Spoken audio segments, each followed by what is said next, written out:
quote from Sam Black. Originally, Sam casually mentions that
he doesn't play any ramp and that Rocs hurt more decks than they help. And my response is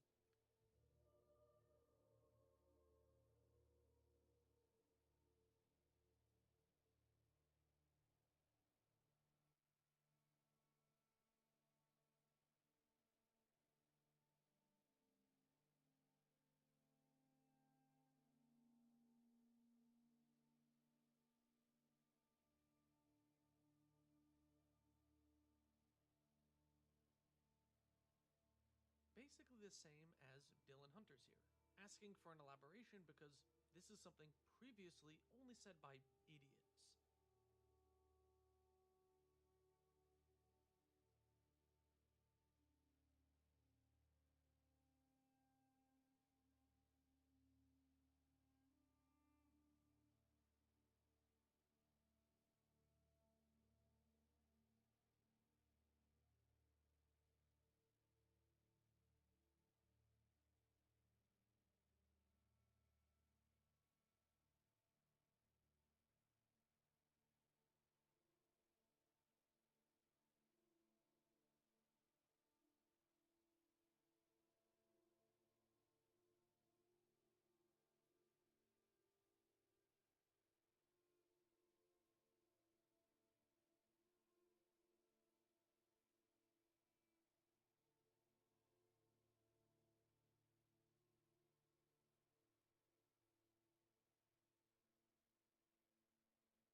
Sam is actually a very good Magic player. I'm not sure how many of my EDH playing audience would know who Sam Black is, but this is a very good Magic the Gathering player. So him saying that mana rocks are a scam has lived rent-free in my head for a long time now. And I think over the past few years, that statement has only become more true. I think Sam was really ahead of his time. And a few months ago,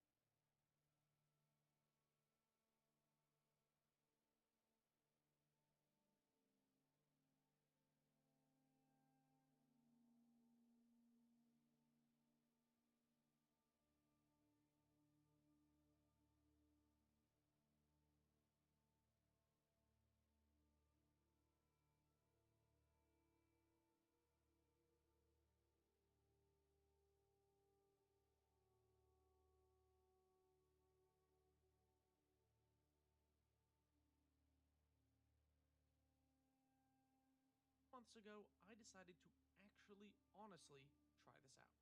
Sam also made a video about this a few years ago, which I'll link below for you to check out.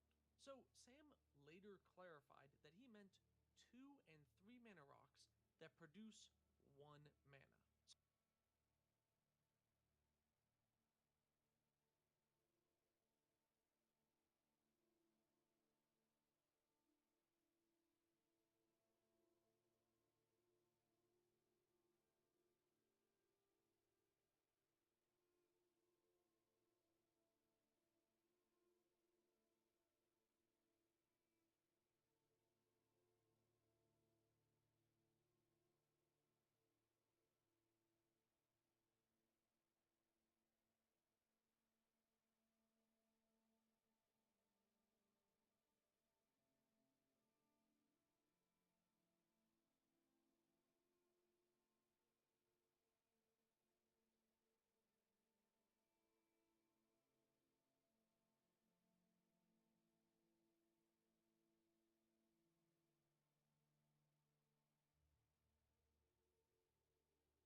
the fuck?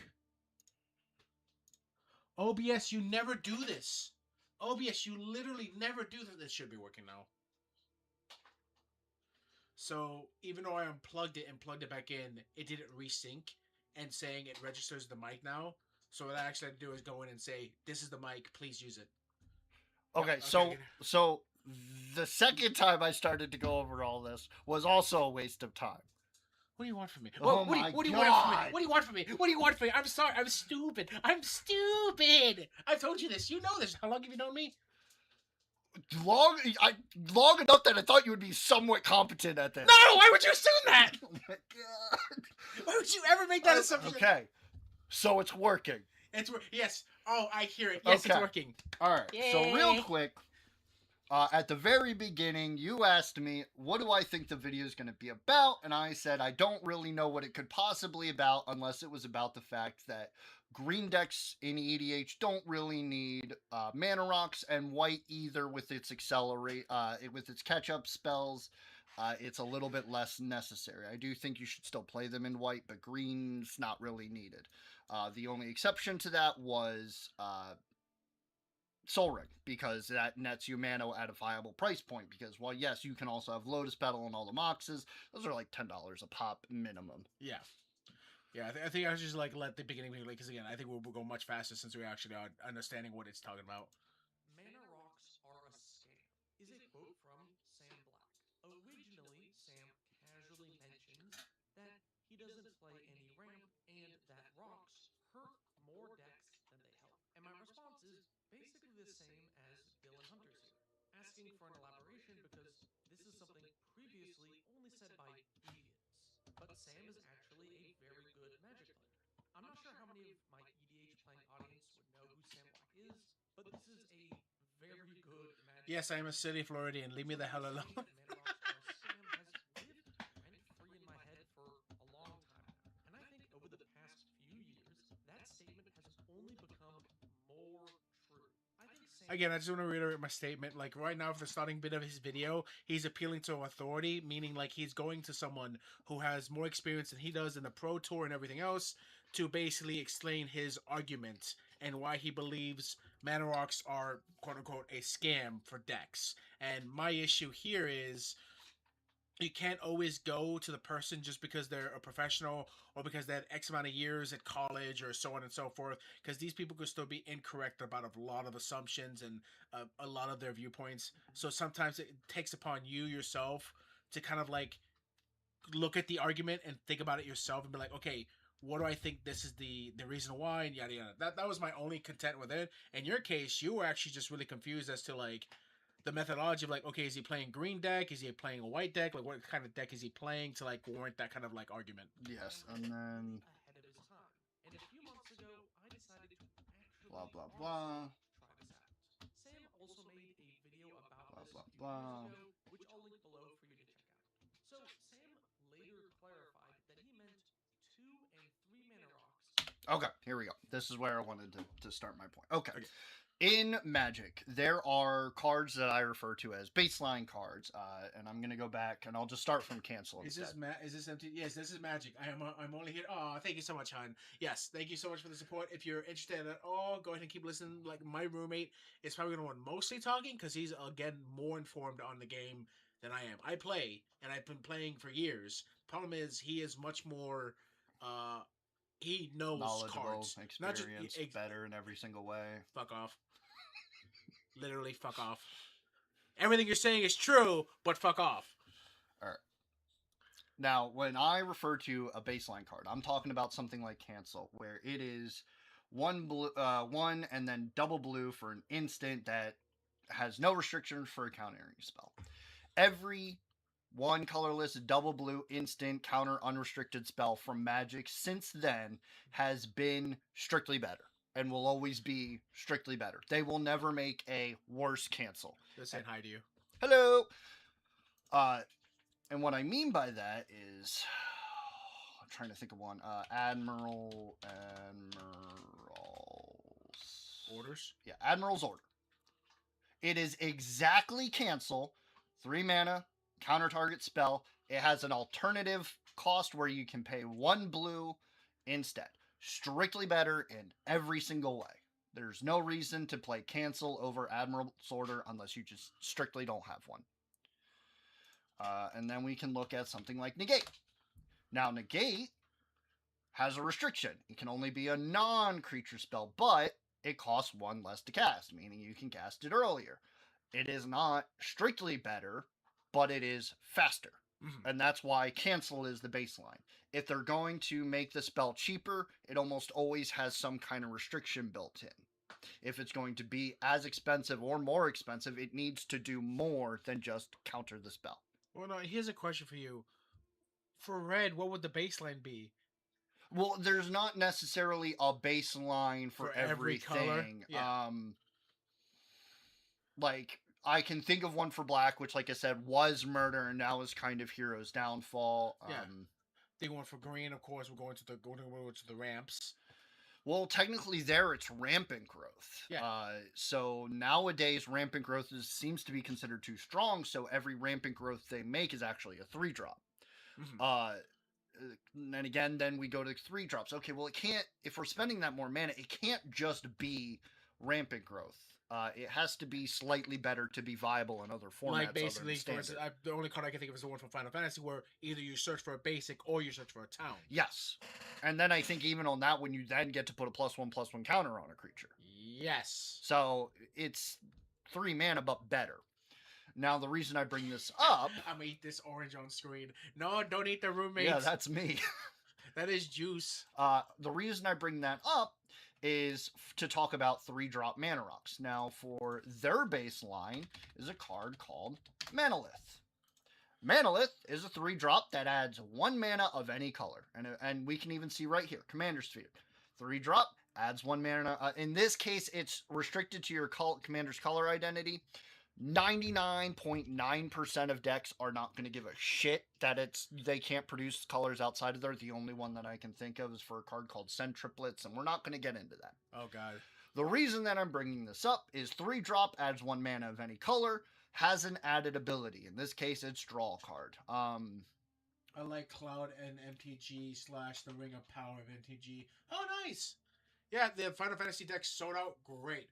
Who are you? This is my roommate. His name is SaltyJuice. I've known him for years, literally since back in high school, and I play a lot of games with him. He's my roommate, and he's a big Magic the Gathering player, and he despises majority of the MTG content creators. Oh yeah, we kind of skipped that whole introduction of the fact that I hate every content creator that exists except for one. The reason why we're doing this is because, like, I've been wanting to do more content with my roommate, and especially I've also wanted to do Magic content, and my roommate, I sometimes used to show him shorts and videos from other content creators that did Magic. And so literally every time we'd watch them, I would see his face slowly contort from that of a simple, okay, let's see what they got, to a frustrated, annoyed, and sometimes even like angered expression of like, why are these people talking? Why do they even have subscribers? So I just can have Anyone can have a sip of my salty juice. Stop! I didn't mean to hit you that hard.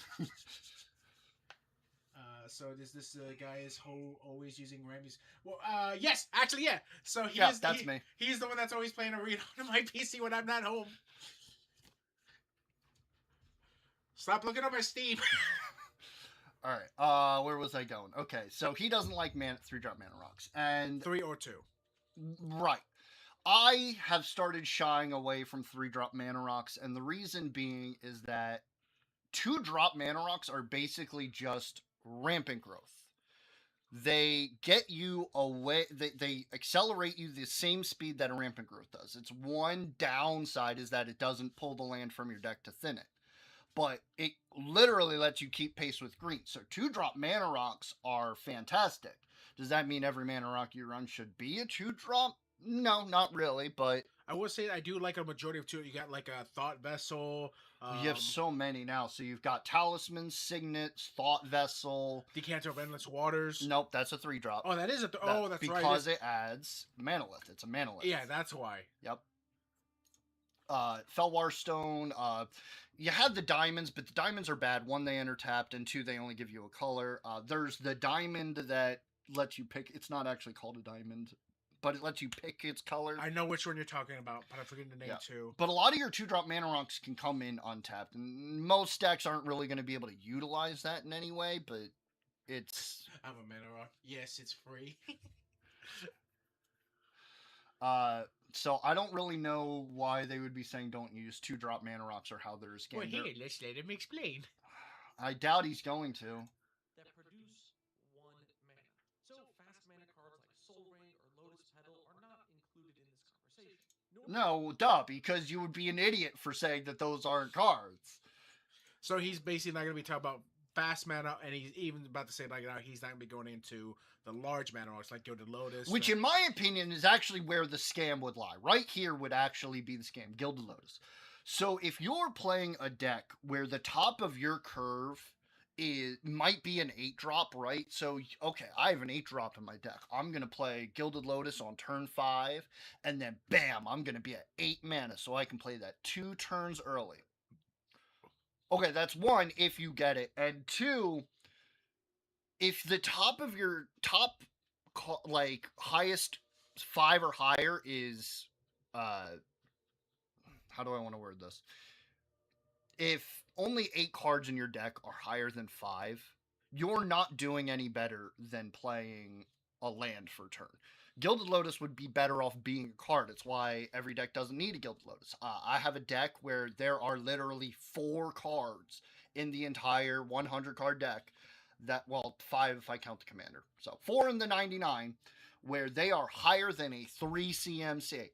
Am I going to play Gilded Lotus to play one of those fucking cards? No, that would be stupid. But you know what I do play? 2-drop mana rocks, because they will get me there consistently. Mm-hmm. Gilded Lotus or Throne of Eldraine. I do want to point out that I also cut Soul Ring from my decks, but that's because I don't like Soul Ring specifically. I think casting Soul Ring and running away with the game just isn't particularly fun for me. I can hear the snowball argument. I hear it a lot, but the reality is, first off, Soul Ring and a 2-drop mana rock is how you run away with the game, so you're contradicting yourself right there. But we're going to ignore that. And we're just going to point out that this player 1 who has played Tegrid on turn 2, because we're going to assume he went turn 1 Swamp Soul Ring Felwar Stone, turn 2 Swamp Tegrid, and he has 3 opponents to work on answering his Tegrid, with an entire turn to answer his Tegrid, in a format where the number of 2-drop answers has significantly increased in this game. Now, do they want to necessarily have to spend their turn 2 doing that? Probably not. But you know what? That's what a pod is. It is being forced to work with your opponents to answer a different threat at that time. To me, that's not even just the thing I always have a bother with. Every time I watch the Trinket Mage, while I do find some of his commentary kind of enjoyable, my biggest problem with always him is, as he said, I don't like the snowball effect. I don't like basically like winning. It just feels bad. I'm like, dude, every time I watch you, you do the same exact argument. I don't like the idea of winning too fast. And this only continually like makes me think that you're just the type of person who doesn't actually, you don't enter into a pod to win.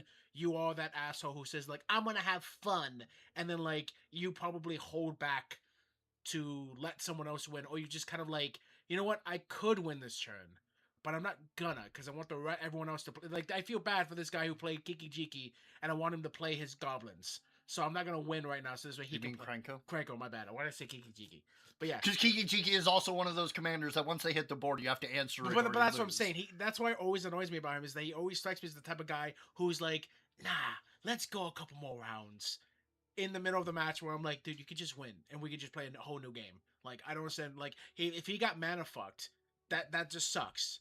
But you holding back so this way he can maybe get some lands going and maybe he can stop playing, only like makes us suffer more and annoys us more. Just win so this way he can now shuffle his deck and try again. So when you're looking at my deck list and wondering where Soul Ring went, that's why it's gone. It has nothing to do with this mana rock situation. Now, many of my decks no longer play ramp, but not all of them. In this video, I want to explore them. Okay, no, this is no. This is, so there's also a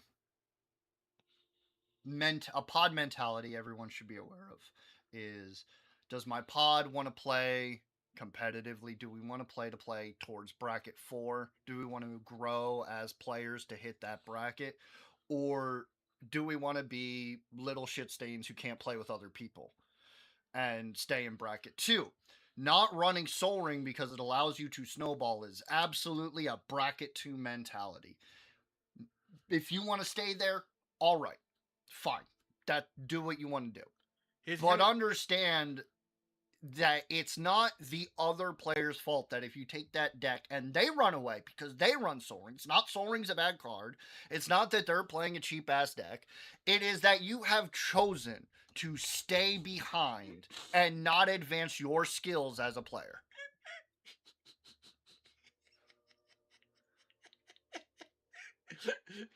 I just love the way you worded that too. It's like you have chosen death, and it is your fault. Yeah. You know what? I'm not going to drink this life-saving water because it required someone to go and bottle it for me. Oh my god, that is basically that same mentality. You're right. You could go and get your water from other sources. Don't be pissed off if you don't have time for other things because 3 hours of your day was spent walking to the river and then you had the shits for the next week. Oh my god. I was seeing a fucking video I saw not so long ago where a guy was like, and this is how you do camping. And he drinks the water, and then it cuts right away to the next time. He's like, ah! And he's just shitting. The results of my testing and how certain decks were improved or worsened by this. I also want to talk about why some of my decks never had their ramp removed and why I'm going to be cutting ramp. See, your arguments, this is not, and this, I mean, he does it, right? So this is something against him, but this is for everyone out there. You can't, well, you can, but it's bad and you should feel ashamed. But you can't make a blanket statement and then immediately provide evidence that you're contradicting that blanket statement. And I could get real bad with an example, and I'm just gonna not because I can't think of a better example. Am I involved in this example? No. Okay. From most of my decks moving forward. But first, with further ado, the sponsored segment of the video. Okay, now do. You're just gonna say fuck you, sponsor. Of people and guides saying you need this much card draw, this much. No. Well, and this, he's right. This is not a way to do it. Although I'm not going to lie, every deck should have some form of card draw. Every deck should have some. Most decks should have some form of ramp, and most decks should have some form of removal. It does not need to be this 10-10-10 crap, but it doesn't need to be any necessarily set number. It's how important is it my deck can be shut down by by cards. Well, then excuse me, I had to burp. Then I should be running removal to make sure I can get rid of the things stopping me. Can I not be stopped? Is it I get to play lands? Well, then I probably don't need as much removal, but maybe I need more ramp because I'm in a deck that cares about how many lands I have. Like for me, a great example of this kind of like strategy that would have helped me more later, like earlier in my career of Magic is what is the zombie's name? He's Gogari. Every time he attacks you, add that many counters to him or something like that. Something Skull. Oh, Skullbriar. No, So, it's just. I actually don't remember how he gets his counters. But anyway, so the thing is, I made a Skullbriar deck early in like my Magic career, right? And I decided to play our mutual friend, 300, and essentially I was like really proud of this deck because this was one of the first decks I made myself. Like I had no help from you, I had no help from him, so I was like, yeah, let's fight, right? And so we did a one-on-one commander deck. I got him out really quickly. I attacked him. I got my counters on. I was ready for the next set, right? He goes in. He's like, okay, use this. I kill him. I'm like, okay, cool. He's only at 2 drops, so now he's only at 4. I ramped up, brought him back out. I kill him. Okay, and then he brings out a creature and he starts hitting me. I'm like, and I'm drawing cards because I put some card draw in it, and I'm doing a bunch of shit. But I'm wondering, like, why is he kicking my ass? What am I doing wrong? He's like, did you put any removal in your deck? And I go, no. He's like, that's why I'm beating your ass. Because you're not answering my creatures. But I'm answering yours because I know what yours does. Yep. So every time you attack, I go, okay, Hero's Downfall. Okay, Doomblade. Okay, well, not Doomblade, but still. And I'm like, so I lose by default? I'm like, you lose by default. Well, and that's the other thing, too. In a one-on-one, unless you have an aggro deck where you are able to get there as fast as fucking possible, odds are the control deck is going to win.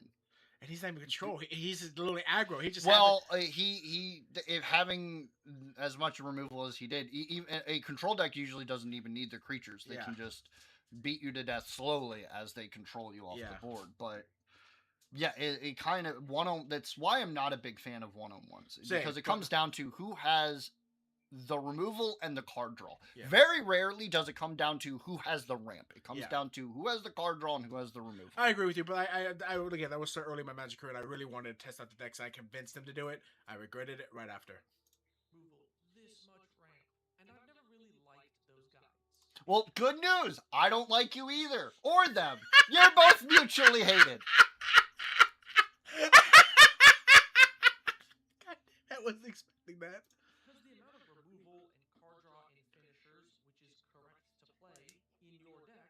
Determined by a lot of different factors, including ramp. So what's the actual purpose of ramp?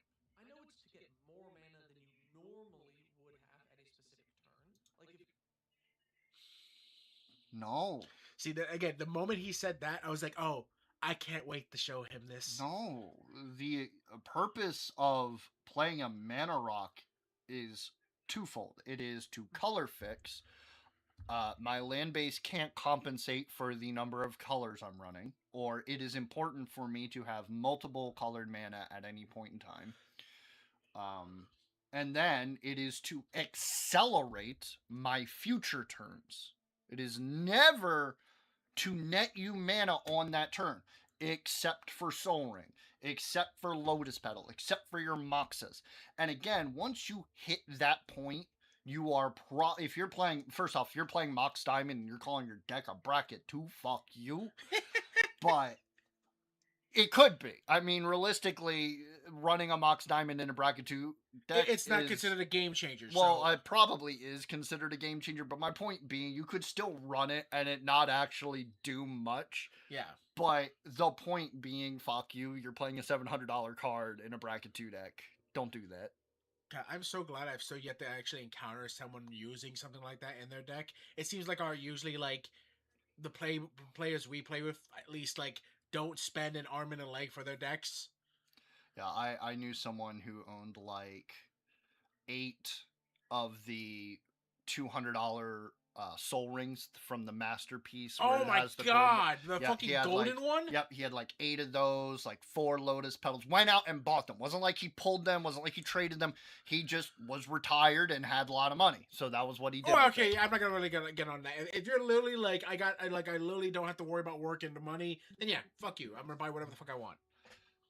But yeah, had him in a binder because he just didn't have the decks he wanted to put him in. It was like, dude, that's what I would do. I wouldn't want to put those decks in anything. I want to put those are cards to show, in my opinion. I never want to use those cards. Like, I don't fuck that. I'm not gonna buy, well, except for like 3 cards. I am not gonna buy a card just to have it in a binder where I'm not gonna look at it. If I'm gonna play if I'm gonna get myself a special card, I'm gonna get myself a special card to play. I will say this. Now, I haven't decided it yet. You may judge me for it. But on theme, since I am going to be using the Hatsune Miku deck, I kind of want to buy the Soul Ring of Hatsune Miku.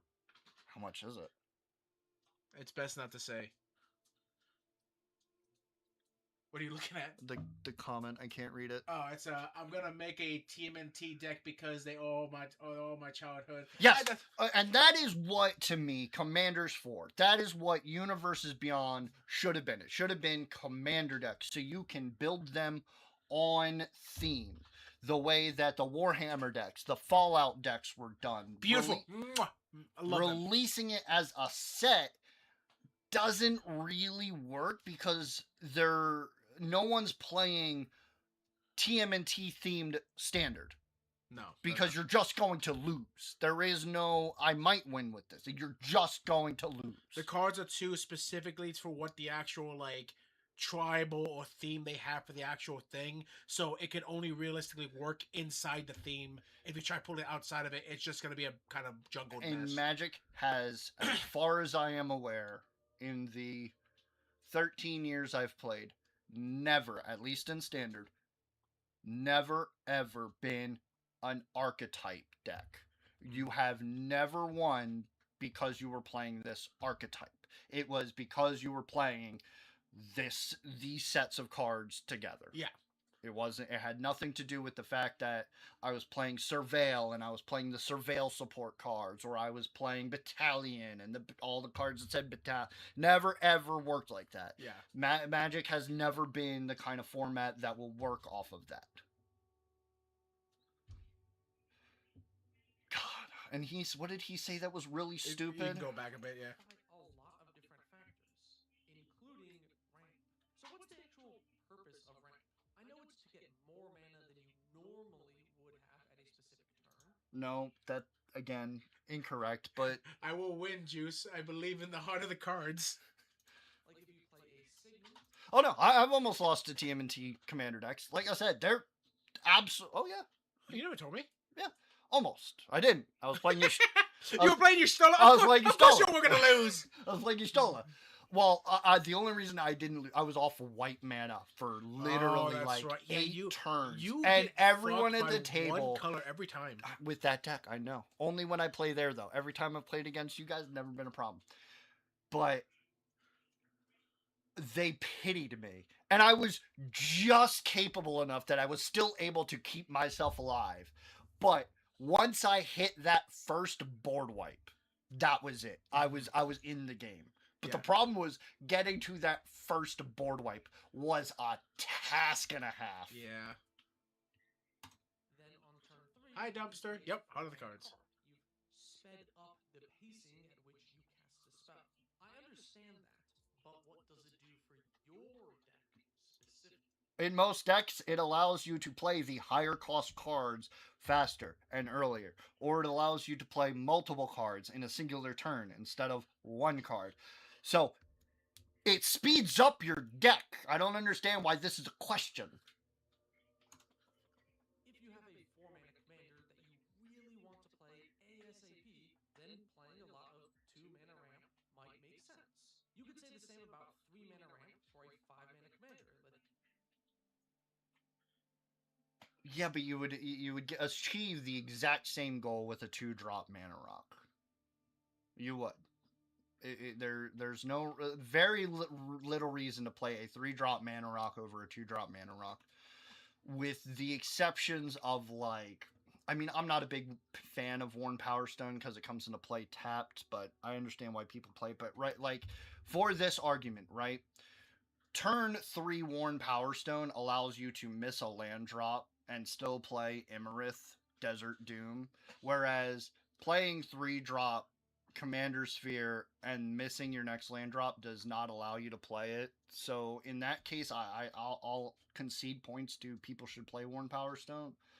But very rarely do I play a 3-drop mana rock that is not Commander Sphere. And the only reason I play Commander Sphere is because I can float a mana and then draw a card to spend that mana on. Yeah. It is because it has both of these abilities that I play Commander Sphere. And even then, it does not make it into every deck. And, like, it doesn't even have the drawback of you having to, like, tap it to sacrifice, or to have, like, you pay mana to sacrifice, like some other cards It's just do. a free. It's just literally you tap it, you gain the mana, and then you can just say, I fucking kill this card, and it's gone. Yeah, or someone's going Vandal Blast. I'm going to destroy all artifacts. All right, I'll sack my Commander Sphere in response to draw a card. Yep. No downside. Well, I mean, you're losing your mana, but you're getting something, whereas any other mana rock you would be losing. To get it out 1 turn early. Additionally, you can ramp into more ramp to play much bigger finishers way earlier. This is... Also, we're going to talk about Skyshroud Claim real quick. Very good card. If you guys don't have one and you play EDH, you should get one. 4 mana, search your library for 2 force cards. They do not have to be basic. And you put them onto the battlefield, meaning they do not have to enter tapped. So you can turn 4, play Sky Shroud Clean, go get 2 forests, and then play a 2-drop. Like a rampant growth. Like a rampant growth. You just, in one turn, on your turn 4, ramped yourself 3 lands. You are untapping with 7 mana on your turn 5. What really annoys me, though, is the fact that he's making this argument and he's showing green. I'm like, that's a cool story, bro. You're right. Green can ramp up. How do you explain for Esper? Like, for black, blue, white? Or is it? Can I use rapid growth and is it? Grixis is probably the best example. Yes. Because it doesn't have access to green or white, which are probably the best at getting lands. As someone who has 2 Grixis deck and is making 2 other Grixis deck, I can attend to that. I need some form of ramp or mana rocks. Really corrupted you. You used to be Grixis is good. You used to be the green-white player. I really wasn't I? I've learned my lessons now. Yeah. You can ramp into more ramp to play much bigger finishers way earlier. This leads me to where I kept my ramp. One place is in my green decks. Oh, 1 second. Here, you continue on without me. I'll be right back, guys. Land ramp is way stronger than artifact ramp in casual EDH. 1, because lands are sacred and can't be messed with. And 2... Alright, well, again, if we're talking black bracket 2, yes, that's accurate. There's literally a rule against touching your lands, I think. But no, there are going to be players who will run land destruction, so be aware of that. This deck leans into what I like to call easy baby mode, where you just ramp into more ramp and then play the biggest monsters in the game until my opponents lose. It's an incredibly effective strategy. Sure, if your opponents don't run board wipes, your opponents don't play stuff that makes it cost more, if you don't run out of gas and you just don't have any cards to draw, if you don't start flooding with nothing but ramp spells, I mean, there's plenty of ways for this to go wrong. Dedicated ramp deck is crazy overpowered against the casual default EDH deck that you see. Also, if you're complaining about snowballing and then you're playing an incredibly strong, powerful deck, then, you know, maybe you should look at yourself in the mirror. But this type of turbo ramp deck is kind of specific. It's very different than having a couple of random mana rocks lying around in your deck. I also kept my mana rocks in my Tawanos deck. This is because the deck is very mana hungry. I'm always wanting to activate Tawanos and essentially tack 2 more mana onto the cost of my artifacts so they enter and do an additional thing. But also, this deck cares about having artifacts in play, so playing mana rocks specifically over more lands would help me increase the number of artifacts I have, and that is very important for the deck. Additionally, in some of my slower control decks, I left in Gilded Lotus and Throne of Eldraine. These let me burst into a lot of mana very quickly, and they produce enough mana that I could play a Gilded Lotus and hold up counter magic, making it really easy to set up for the big 8-mana play. That is a surprisingly well thought out thought for this content creator. I have actually done and do the same thing. I'm just surprised he's that intelligent. While protecting my Gilded Lotus. With all that said, mana rocks have a few problems. One is they get removed. You see, unlike the green player who gets to have 15 mana and there's nothing you're allowed to do about it, rocks are fair game. Vandal Blast, Cyclonic Rift, Farewell, Bane of Progress, Austere Command, Rampage of the Clans, and many, many, many more will completely sweep away your mana. To be clear, I'm not saying that these cards should see less play.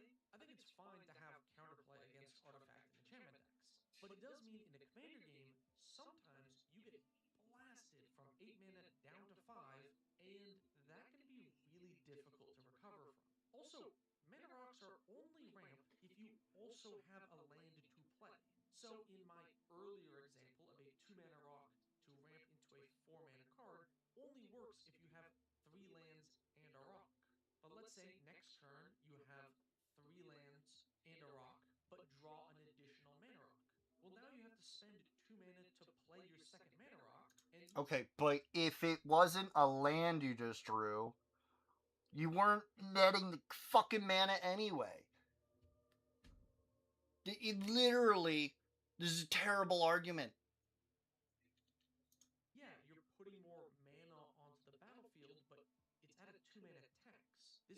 basically paying mana for your land drop. And No, it's not. No, it's not. Now, if you cut lands for mana rocks, maybe, but realistically, you should be playing somewhere around a 64 to 36 split, and then you're taking up some of those 64 slots for mana rocks. It's not going to affect your land draw at all whatsoever. if the rock does something special or you are an artifact deck, then generally your mana rocks are not actually that useful. It's likely they have little to no synergy. So instead of playing a rock on turn 2, what if you played a synergy piece What I and then missed? followed up? He made a really stupid argument about how drawing a mana rock could make you miss your land drop. Yeah. I guess if you drew a mana rock and you don't have enough mana to play it, but No. His argument was instead of drawing the land that you would accelerate you that turn, you just drew another 2-drop mana rock. So now you have to cast your land for turn. okay, but you have nothing else to play, so what's the problem? And I also said it's not going to affect your land draws because you should have a certain amount of slots set aside for land drops. Yeah. That's all you missed was just a really stupid argument. Are we on Bitter Blossom? He's saying instead of playing Arcane Signet, you should play Bitter Blossom. Okay, what is? I guess if you're playing like a deck that like is using it, like basically, like if for instance, I know you're not a fan of it, but let's say I'm playing Aurelia, very tribal. Yeah, I could totally see Bitter Blossom. No, Aurelia's the angel. My bad. The fuck's her name? Alayla. Or you know what? Even if I'm playing like a aristocrat deck, I want to use the fairies to sacrifice. Yeah, sure. I would totally want to play Bitter Blossom, but over a Crane Signet, like what is the argument there? There really isn't one, or at least he hasn't gotten there yet. But Okay. knowing this content creator, there isn't going to be one. With more synergy cards.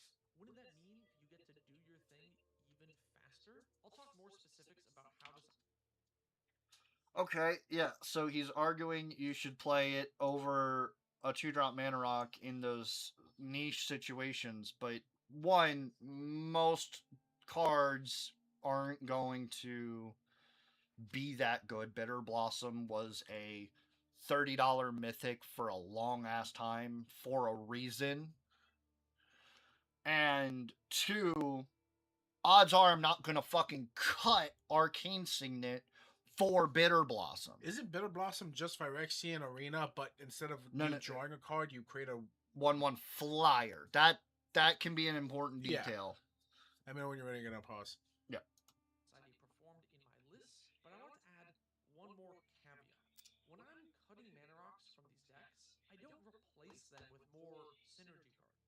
They get swapped for utility lands and MDFCs. Okay, so let's say you have a deck and it's my 36-64 split. You're literally saying you increase the number of lands you have in the deck.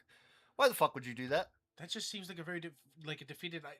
Like yeah, because then unless you have like a acceleration with card advantage, you're just netting yourself more land. Well, they could even be dead cards because now instead of being able to play those cards out of my hand and accelerate me, now I'm stuck with 2 lands in hand. And I draw into another land instead of a mana rock. And yeah, with the mana rock, you can at least play that for the turn. You can play a land and then a mana rock, which may accelerate you back into your commander over the commander attacks. Yeah, so that's a very strange way to. Okay, you know what? It's your deck. You can play however you want.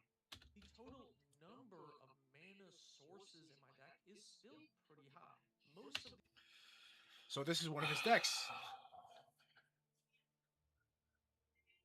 Can't see it all, but at least you're seeing what he's got 41. You have 41. I have never seen. Are you playing Landfall? No, this is black blue. He's not fucking playing. I know, but that's my joke. Are you playing Landfall? Why do you have 41 lands? This is why I have said on the previous video, and I will say it again. Whoever the fuck these 92.6 thousand subscribers are need to unsubscribe. They're getting bad information. 41 fucking lands? Are you out of your fucking mind? Jesus Christ, bro. I don't give a shit what the fuck your lands are. That is way too many. Also, 17 instances, 16 enchantments. 3, at least 4 fetches. Well, we can't see them all, but yeah. Polluted Delta, Misty, or here, I'll use the mouse so everyone else can follow. Polluted Delta here at the bottom, Misty Rainforest, Marsh Flats, and Flooded Strand. All of those are lands. To just get blue-black. Hold up, I just looked at this. He has spent 250. Yeah, no, of course that's what's coming from the actual like fucking fetch lands, and I'm assuming he's got like things like fucking Well, he's got some kind of specialty thing here. I'm creepy tar pit. I don't know. No, whatever this is, prosperity. That came from the Thunder Judson set, so I don't know what's in. I think Otawara is worth some money too, but like, yeah, Otawara is. You do not need this many fetches. I hope to God he's at least running some of the fucking 14 basics. You just noticed that? Oh my God. People need to not pay attention to this content creator. And here's the thing. For a bracket 2 deck, it should not be $800. Because that's land and instance, that's 400. So that would be a little under 750 plus 50 would be 330. What he's the got fuck an you have in your 800 deck? bracket 2 deck with a man like I don't even know what this is supposed to be. I was going to ask. Why would you have 41? No. I'm going to ask you, just kind of like looking at his general overview, can you kind of surmise what kind of deck this is?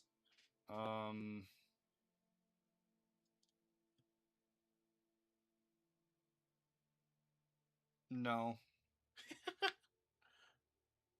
Why do you have 16 enchantments, bro?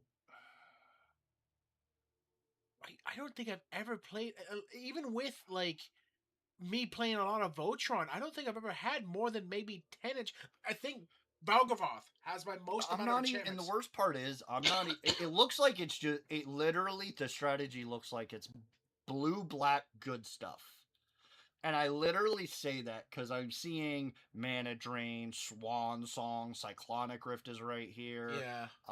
And then I'm seeing Torrential Gearhulk, True Name Nemesis, Nezahal, right? These are all great cards. I'm not seeing a lick of fucking synergy besides blue, black, good shit. And again, why in the shit you're running 41 lands, I will never fucking know. Why you don't feel the need to accelerate in a deck where you're running Nezahal and Scarab God, I will never know. These lists have 42 Why you would go to 41 fucking lands is beyond me. Wait, 42 lands. Because remember, he just explained he also plays the Nope, it says right there, 44 with MDFC. Why did he just say 42? Did he? Yeah. Sources in my deck is still pretty high. Most of these lists have 42 plus lands. Wow.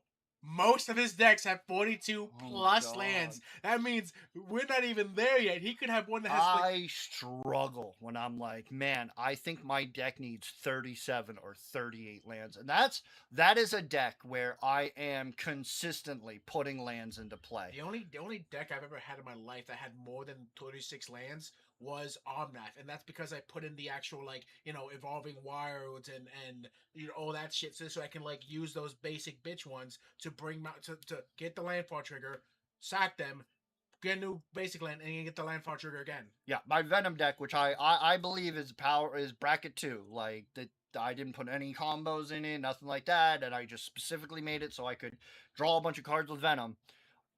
I'm running 38 lands because I am searching so many lands. Yeah, exactly. 40, no one needs 41. This is something I feel like, and I can't believe I'm going to say this, I think every other Magic creator has at least commented on of, this is too many fucking lands. I think other Magic content creators are saying to put too few fucking lands in. Yeah, they'll literally be like 32. 34, 32. I heard one guy say 28, and if you're doing CEDH, if you're doing anything more than 24, you're gonna lose. What the fuck? Yeah, I thought that was insane too, but I don't know enough about CEDH to truly know if that is psychotic or not, but that sounds psychotic to me. Yeah, probably. Include MDFCs. By doing this, not only am I regularly hitting my land drops 6 turns in a row, but I'm also not flooding out. Because MDFCs could be land drops, but it's also a regrowth or a tutor. Yes, and this is actually something you should do. But unless you want the front side more, like in my Shigeki deck, I see this card as a Balaged Recovery. I do not see it as a land that could in late game be a Balaged Recovery. I want it for this front side, and if I'm desperate in the early game, absolutely need it for a land drop, that is the only time I will play it. Yeah, that's what you've kind of taught me with that too. Yeah. These waterlogged teachings should absolutely be a land that if you get late game, man, I don't need land for turn, I will then cast it for waterlogged teaching. This should be taking up one of your 36, not taking up one of your 64. Mm-hmm. Even as a tutor, it is a 4-drop tutor.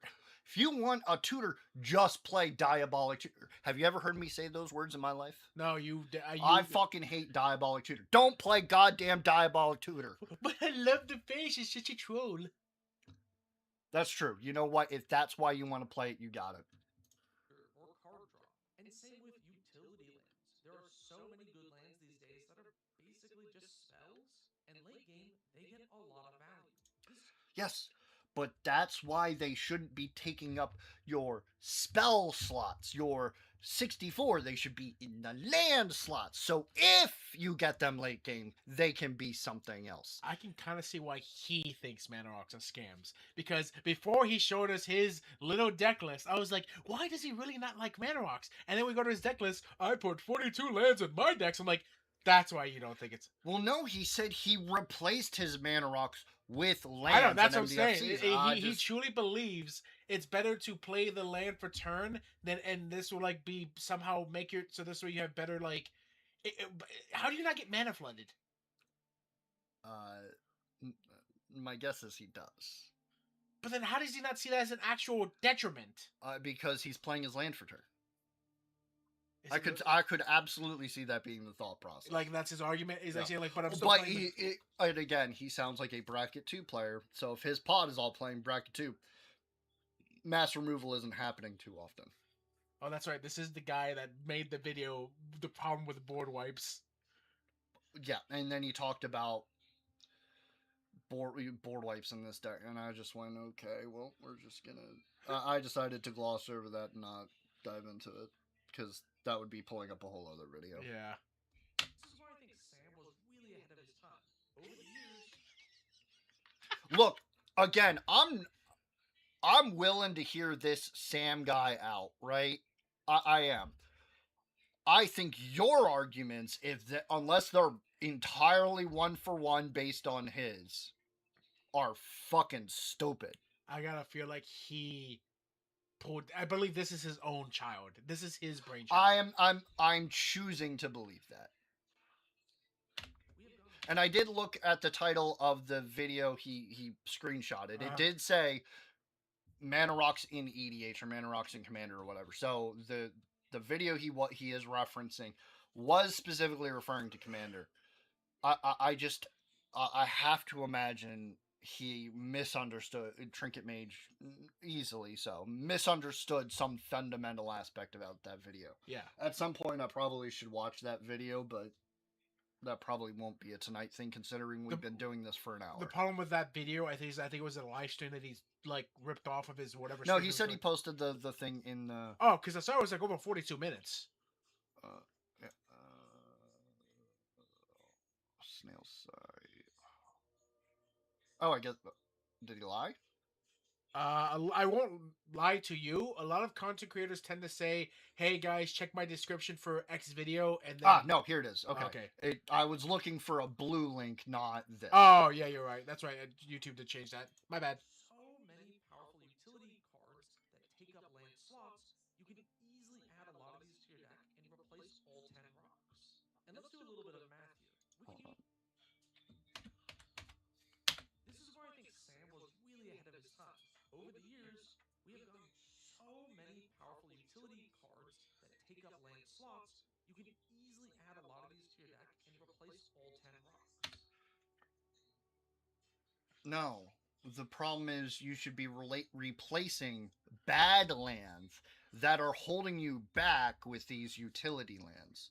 Like lands that come into play tapped and only produce colored mana.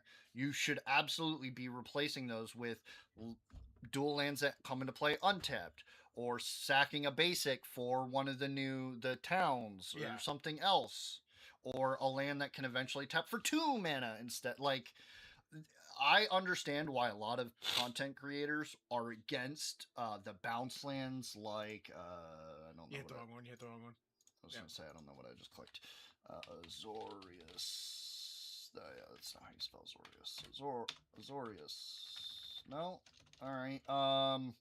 Golgari Rot Farm. Oh, it's called Rod Farm. Oh, There it we is. go. All right. So the green black one is. Yeah. All right.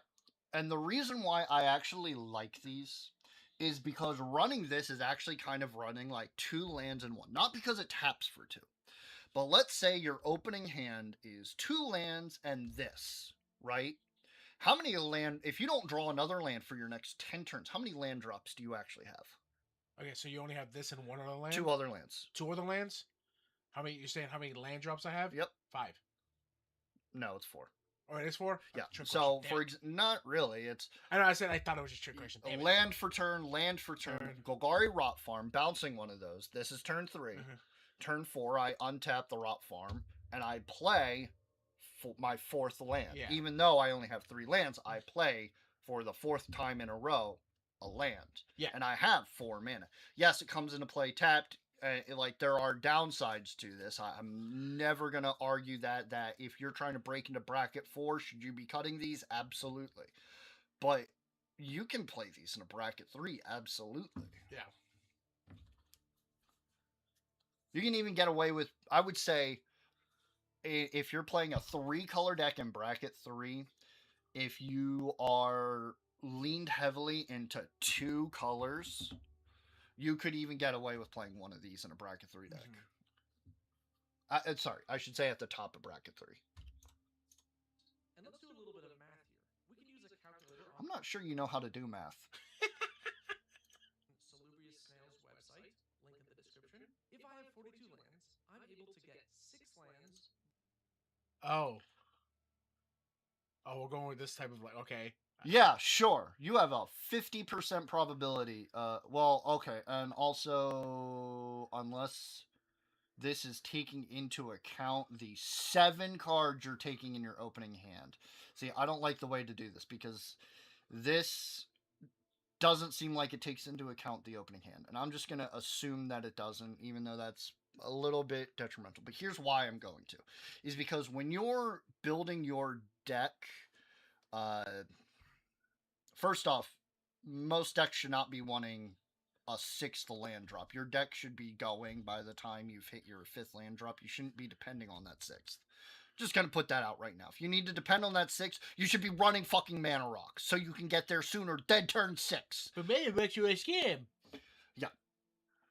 Alright, but the reason why I say 64 and 36 is because it is really close to the 36-24 ratio in standard. And what the 36-24 ratio is for every 3 non-land cards I am running, I have 2 lands. Mm-hmm. So the next 5 cards I draw, statistically, should consist of 3 non-land cards and 2 lands. So if my opening hand of 7 cards is 3 lands, I should have, on turn 5, my 5th land drop. Mm-hmm. And again, like I just said, that's where you should be aiming. If your deck needs more than 6 lands to function, I don't know what you're doing. Yeah. I assume you have to be doing something where the literal number of lands you want matters. I can't be... I don't see it. Play Mana Rocs. Just accelerate yourself. Why are you waiting till turn 6 to play your 6 drop? Don't do that. Well, let's keep hearing them. By turn 6, about 50% of the time. And that is not factoring in any actual additional card draw. And at 6 mana, that's where you're able to cast most spells in your deck. Many lists... Okay, but like what happens? Ooh, what do you mean most oh wait, no, okay. You mean everything under 6. Yes, okay, yes. But the reality is you should be doing that at 3. Okay. This is something most people aren't going to tell you. Your deck should almost always be consistent half of 3 drops and less. There are some decks that will care about playing bigger spells, and this is the exception.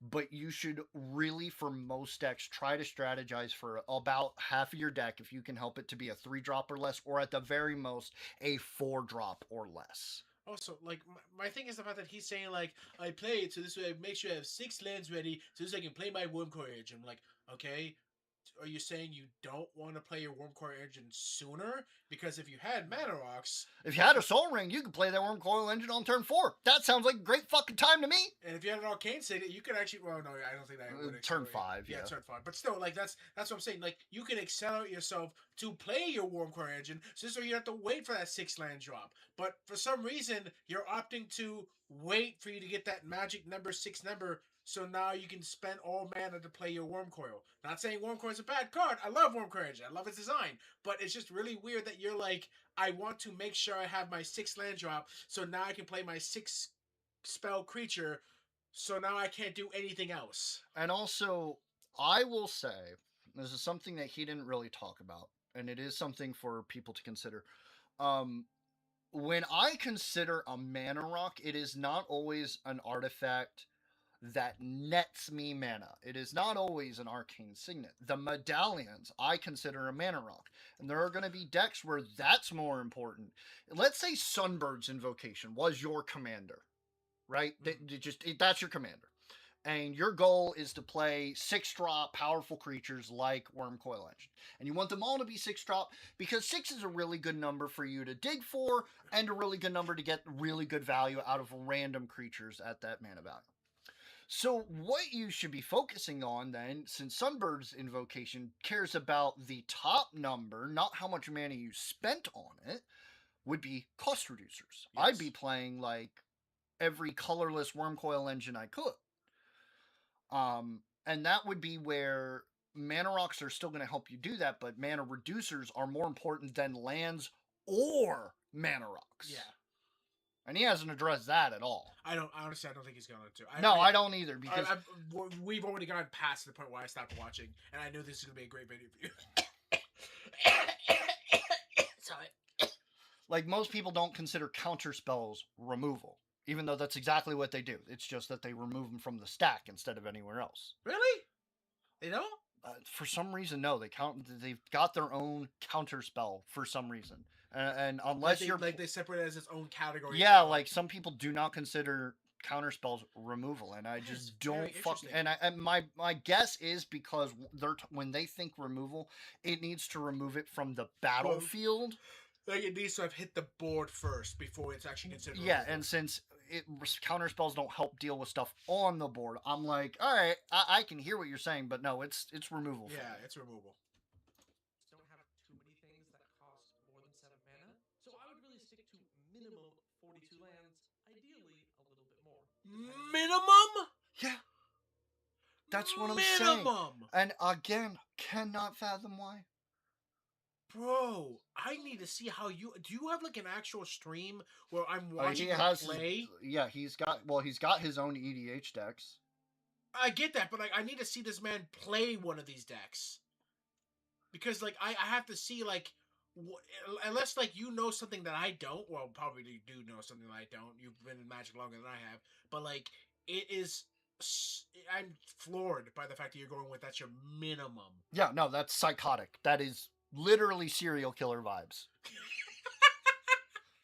What are you hiding under there, Trinket Mage? Card draw a lot better because instead of drawing into Mana Rocks that you have to spend. Instead of drawing into the thing that I can play, so this way I still don't have it in my hand, so this I don't get like. His argument is, I guess here, all right, how you're playing all of your lands is beyond me. I love how like you doing that kind of gave you the emotion of like the That was not my intention, but unless like all right. And again, so he's saying turn 6, I've now played my 6th land, right? And I assume his argument is that he's also somehow able to fucking tempo play a 1, 2, 3, 4, 5, and 6 drop on those turns. which is ludicrous levels of hubris. I can't. I gotta look at one of his decks to see what his fucking curve is. Ludicrous levels of hubris. That is insane. Mana to play, you just If I have more than 16 5-drops or higher in my deck, I'm like, oh fuck. I'm never gonna be able to play anything. Yeah, I like in my and I'm gonna keep going back to it because it's specifically geared towards a higher end CMC. My Venom deck has like 30 3-drops and 4-drops. Like that's where half of my deck is. Yeah. Very little 1-drops, very little 2-drops, and then I have more 6 and 7-drops. I just built the Swarm Lord, and I was surprised purely based on like my actual curve. I was surprised how many actual 3 and 4-drops I had, and I didn't really have that many high, like huge, like anything past 6. I was like, wow, actually a really good job with my curve. Well, technically, I did that. I specifically went through, and if Fuck off! Why can't you let me have this? Why can't you let me have this? I specifically went, all right, this is a 7-drop doing something, but it's not what we want, so I'm gonna cut it. And Why can't you let me have this? Why can't you make them let them think that I know how to build decks too? Because we've already established you don't. It's all me. hit your land and play your land drop. How's it? Return. Does changing out cards from a pre-con, does that count as building a deck? It depends on how many. I will say, while I had some input, you did very well on your Sauron deck. Yay! I did good. I mean, it's hard to fuck that up, but it's possible to. I will say, you're the person who recommended Toxtrol, so I'm putting that on you. Every time I play that card, I look at you. God, that card was a fucking, like, mistake. Wizard of the Curse, you were a mistake. We never meant to give birth to you, but I am now here, Father. Honestly, card draw is so powerful in Commander. I feel like most people already know that. So ideally, you Isn't card draw just most powerful in, like, everything? Yeah. Yeah, in Yu-Gi-Oh! You have to literally cut off your own testicle if you want to draw more than one card. I've seen people, like, try to do card draw in decks in Yu-Gi-Oh! Like, I've watched videos. I'm like, you gotta do all that? He's like, yeah. Because it's a game with no resources. Exactly. And that's I'm like, bro, I just gotta play this one card right here, like Divination. I'm using Divination example, like, and I draw 3 cards. Like, well, Divination is too, and but but it's also a bad card. I know, that's the but best that part. was the first card that came in my head. have some on your list already. And if you want to hear more about that, I made a separate video about card draw. I'll put a card to it here. So how well did this cutting? Yes, and again, I will return to something I said way earlier in the video, and he is absolutely correct there. Card draw is probably the most important thing you can do in any commander deck, because it doesn't matter how many fucking lands you have if you have no fucking cards to play. Exactly. Now, somewhat to the reverse is true. It doesn't matter how many cards you have in hand if you don't have any lands to play them with. But odds are you can draw into those lands. You can't do it the other way around. You can't play the land to draw cards unless you're playing that, specific thing. Tatiova, IEC, fuck you both. And Rocs actually work out for me. In general, it was pretty positive. There were multiple games where something like a Vandal Blast, Austere Command. Yes, you know what? Here's what. Well, he said he replaced them with lands, and I fucking. Cool. What were they doing that they were able to board wipe you? And here's the other thing, right? What were they doing if they were playing Austere Command and they chose artifacts? Yeah, like even the decks that I do use Austere Command, and I really, really don't, not much often. Even if I do, I usually go for the creatures or the enchantments, because those are usually the bigger threats. The only time I think I've ever gone for artifacts is when I was fighting someone who's using Urza. Or, like an artifact-based deck. Exactly. That was the only time I can remember recently that I've used Austere Command's destroy all artifacts. Yeah, Vandal Blast is one of those few cards where it's like, I could see that going in most decks, because it specifically is not going to hit your mana Rocs. Yeah. And I lost literally nothing. Which felt Again, I need to know what game you were playing where someone cast Austere Command and didn't fucking touch a single permanent of yours. What was the situation? What was going on? What happened? I gotta imagine that his smugness comes from the fact that, haha, I had land, so you didn't have any like artifacts to destroy, and maybe they chose enchantments as well, or one of the creature He modes. said he literally lost nothing.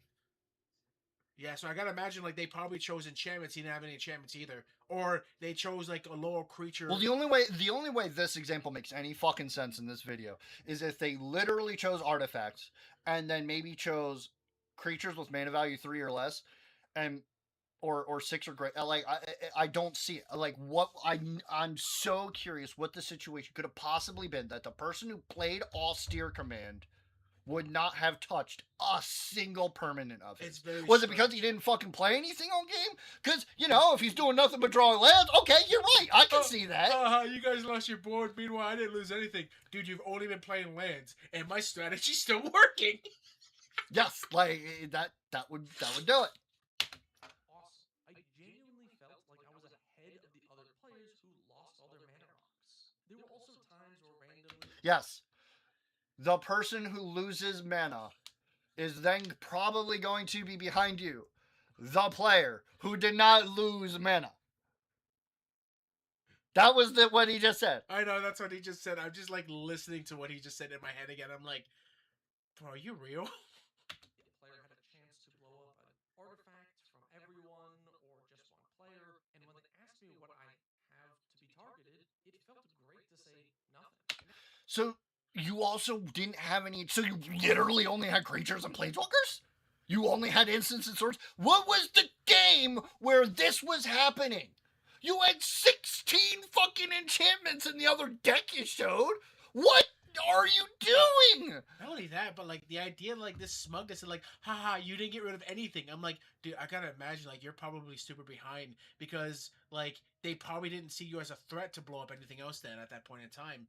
If you're all you're doing is which, to be fair, hiding yourself as a threat is a strategy.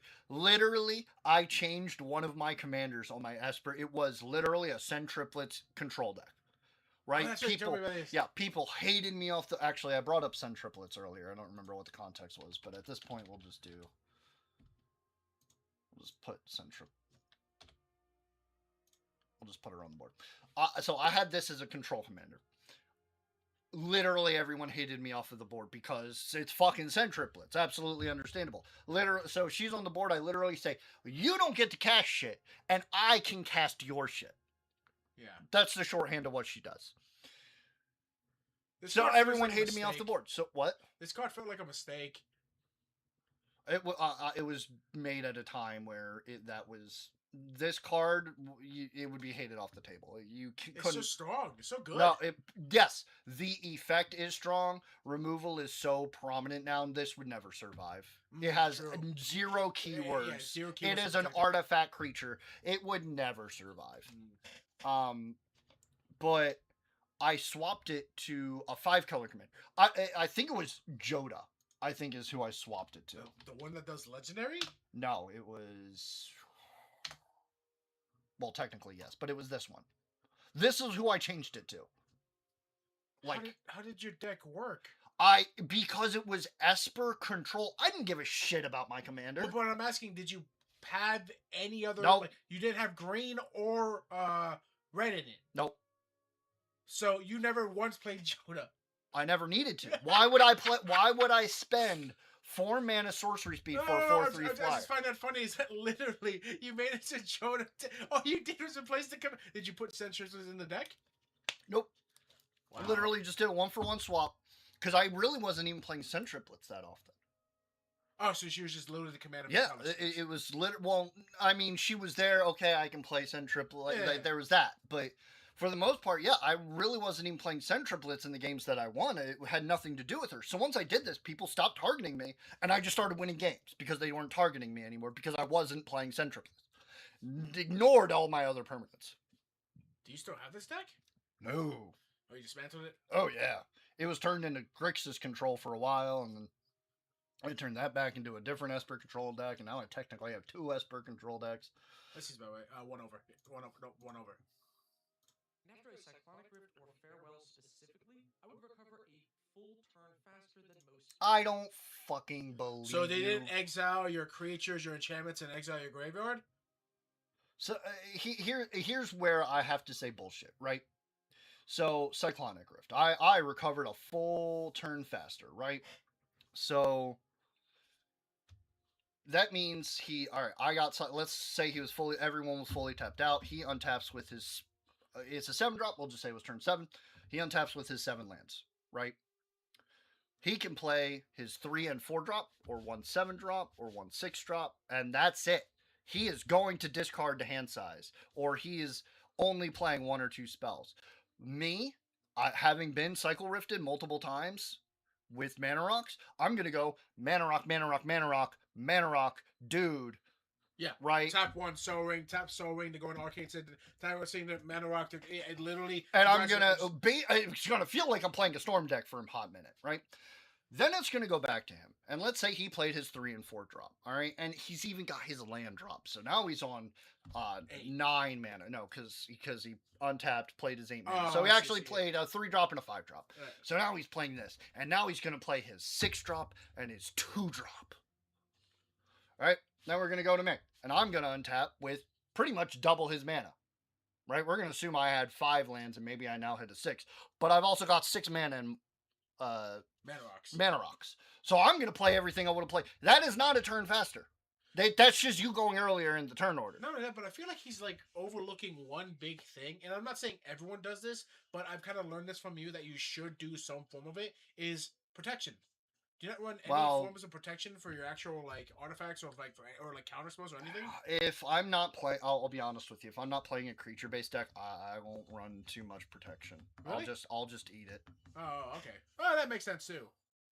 Yeah. As someone like, and again, there is no protection from Sickle Rift outside of Teferi's protection. Yeah, but making your shit phase out is your only protection. I will also say specific for me, since I like to play a lot of recursion. Like even with artifacts, I have a lot of artifact recursions specifically for like, oh, you just made me destroy all my Mana Rocs. Ha ha ha. Okay, I'm playing this to bring it back. Again, Vulture playing here. Of course, I'm gonna want to bring back my fucking Swords of Feast and Famine. Yeah. Also, without Rocs and by just hitting my land drops, I was usually able to get my synergy pieces in play and just get going faster. How? You have 42 lands! Again, it's why I just don't believe him. Or he doesn't realize that it's like and maybe if he ever saw this, he would be like, "This is the scam that you're talking about. I've tricked you. You fell for the scam, you silly fools." And I'm like, no. Statistically speaking, that is terrible. And you don't recover from a cycle rift early. How did you go from the nerd voice to like the imp voice? I don't fucking know, dude. It just happened. Examples for my decks. I will link my Architect folders here, and you can see the decks I currently play and some of the retired ones. My McCready deck is a pure aggro list, and I actually had to... Alright, so... Do you run 42 lands in your McCready deck? First off, you fucking shouldn't. But this is probably a deck where I could see... Oh, no. Hold on. I mean, if you lamped into the 2-power, alright, I could see you saying, oh yeah, I don't run Mana Rocs because I'd rather run a low-drop dude. And I'm like, yes, absolutely. But even here saying, oh, I'd rather run a land over a Mana Roc, I'm like, fucking why? On turn 3, you can play a 2-drop Mana Roc and then play your commander if you played a different 2-drop first. Like, even if you're going low to the ground, like you're going, like, really low drops, so this way they sustain that. So even some, like, again, I have a card... Literally, I'm building currently a mono blue deck where I'm playing a lot of creatures that are like 1/1s. Some of my strongest 1/1s, even the fact that they're like only 1/2s or whatever, there's still about 3 drops or even a 4-drop one to really get that. It's because their effects are so good, but they're just weak creatures. They're like a 1/3 or like a 0/10 or whatever. But like, guess what? I still have at least like Soul Ring, I think Arcane Signet, and I forget what the other Mana Roc I have in there, so I can get them out faster. Because some of them are just literally. Like... Yeah, even here, right? So I'm literally going to give like one of the best examples I possibly could. We're going to do turn 1 tapped black-white land, so you don't even have turn 1. All right, and then we're gonna do turn 2 some fucking creature with power 2 or less, right? Mm-hmm. This way, when we get out McCready, he can attack with Skulk. turn 3, right? I'm ready to attack with this 2-power. I want McCready out. I draw. Oh, my 3rd land for turn. And oh, look at that. I have a 2-drop mana rock that will tap for mana. I will play that, and then I will tap that and the land I just played to cast McCready. Look at that. I played 2 spells on turn 3. Mm-hmm. I got McCready out, my strategy, and now when I go to my next turn, I'm guaranteed to have 4 mana. Because it's not always about having the fucking lands for turn. Sometimes it's just about guaranteeing you have enough mana. Yeah. McCready deck is a pure aggro list, and I actually had a moment on stream in a patron game showing how fast you could be without wasting time ramping. I mean, If you are fucking playing low drop creatures, yes.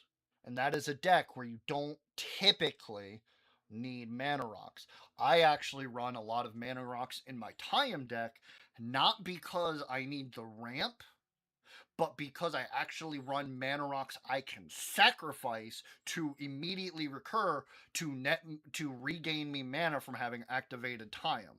Not just that, but like you using McCready as an example here kind of flies in the face of that other deck you showed on screen where you had creatures that were like 6, 7, and I think there was even 1 8-drop in your deck.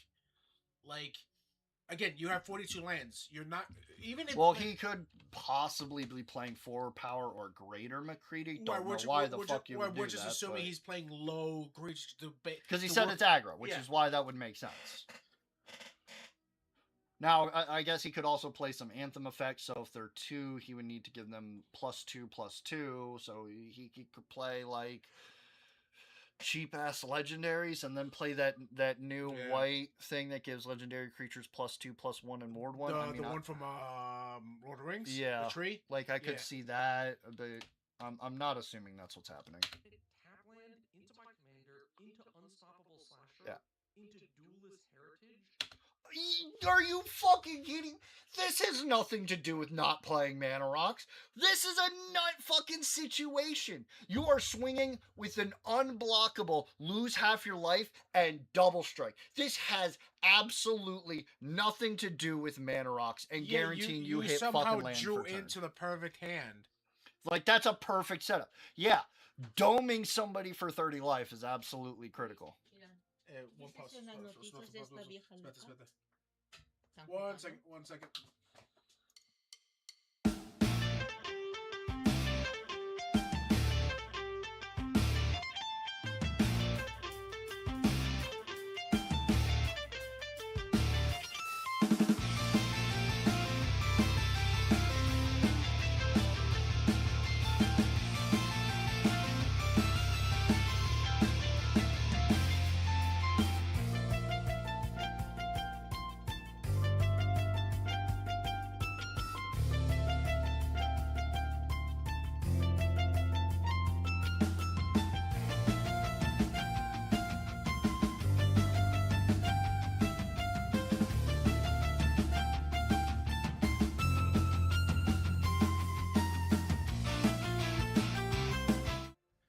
Sorry about that. Oh, wait, no. Nope.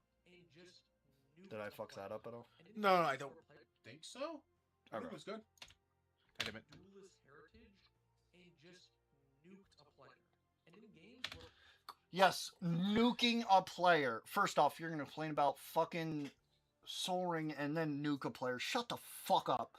But let's just ignore that for a second and say nuking... And actually, here's a problem with...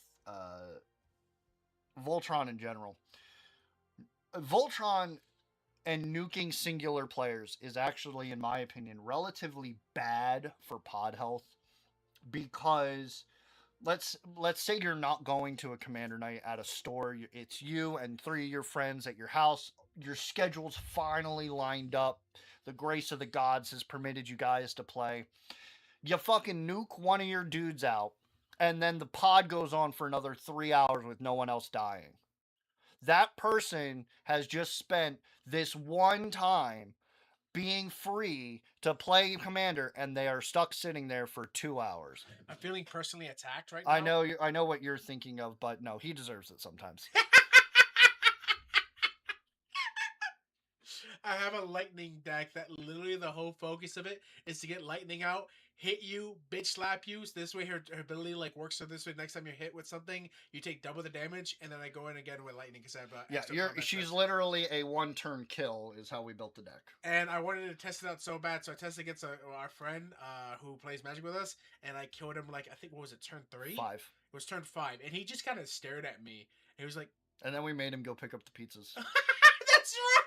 Well, he wasn't doing anything. Why would we wait? No, but what's even funnier is the setup. He's like saying like, "Cool, I'm out of the game. What do I do now?" You look at him with a straight face, like you didn't even mean to make it insulting, but somehow you did. He's like, "I don't know. Why don't you go pick up the pizzas since you're out?"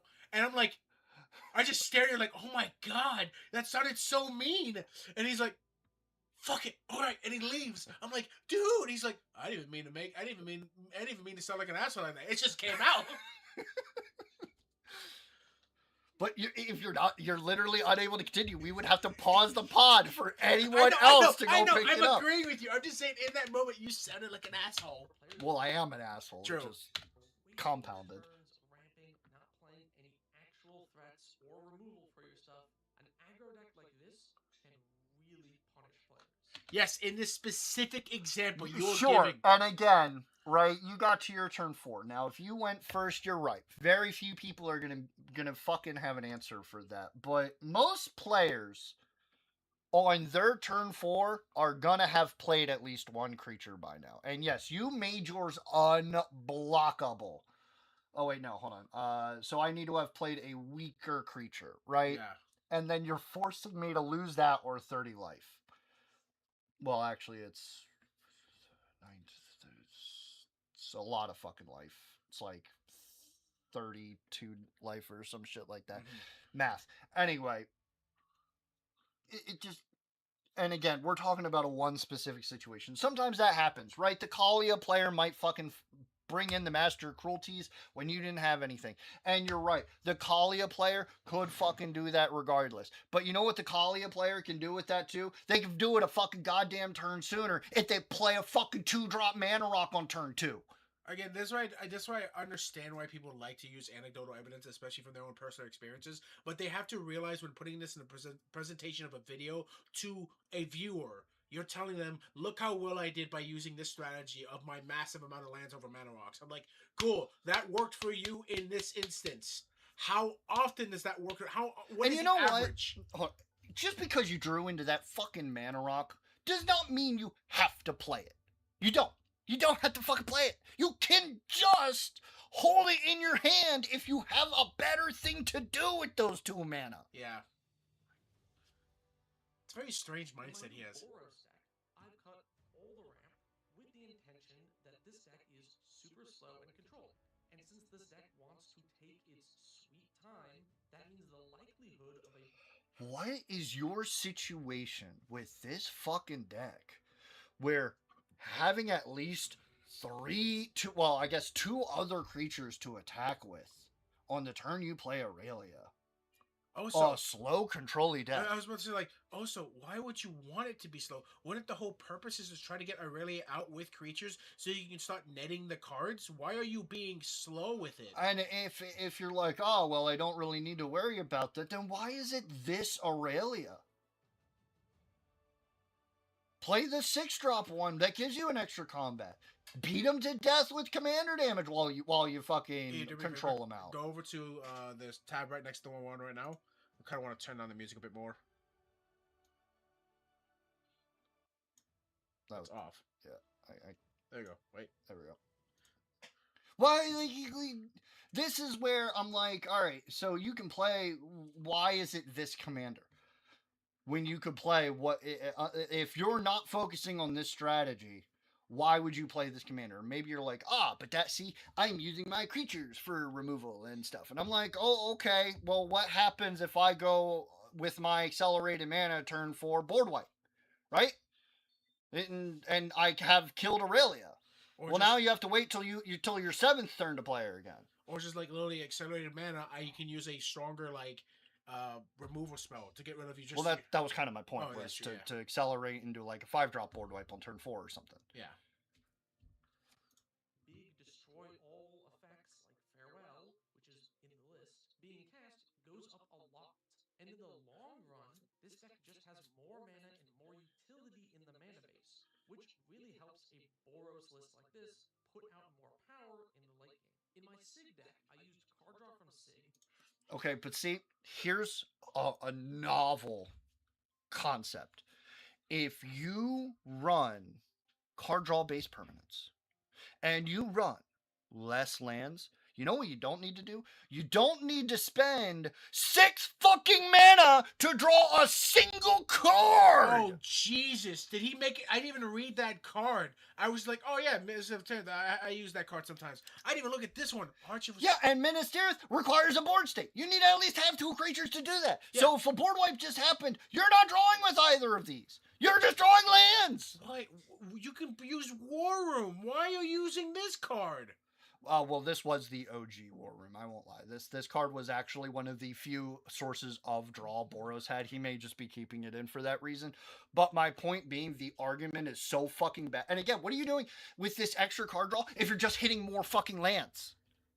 And not only that, but like even so, you have to ask yourself the instances. Like, not only did I have enough land to do whatever I wanted to do, but now you have to make the arguments like I should also have enough man to tap this one time to draw one card.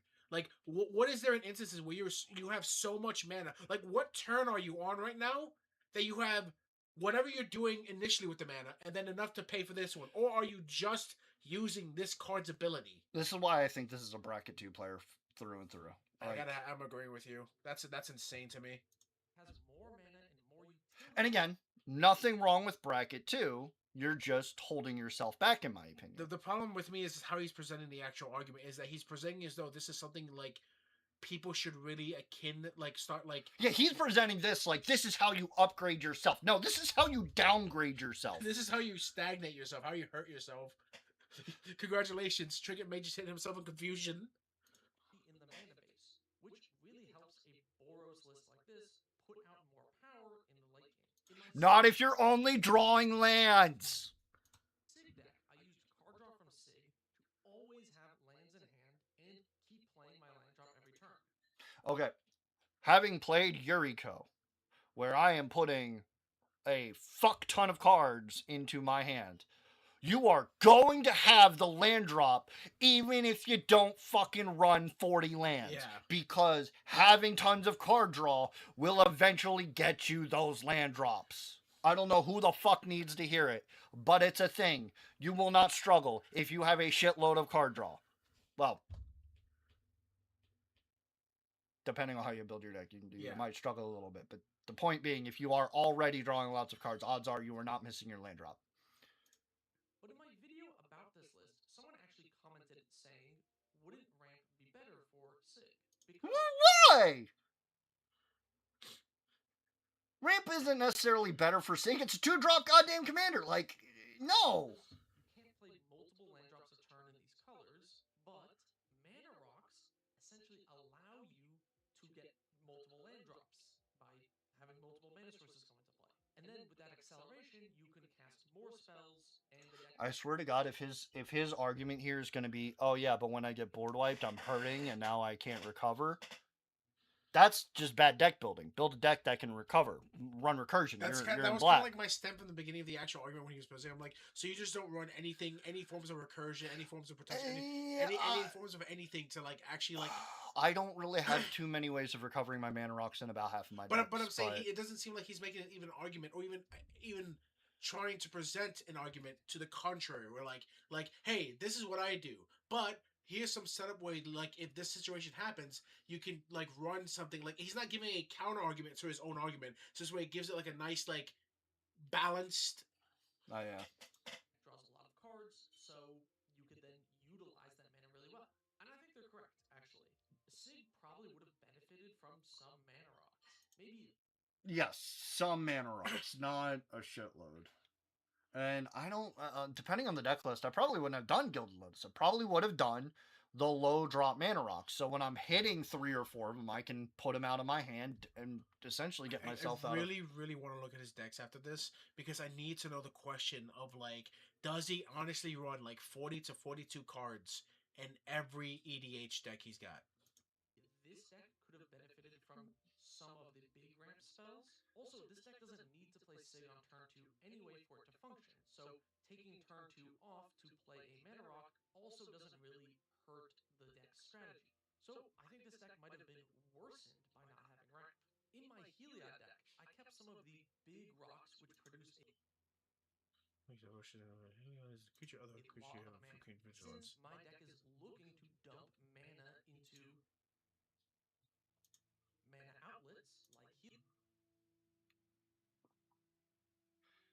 Why did you put Throne of Eldraine on there?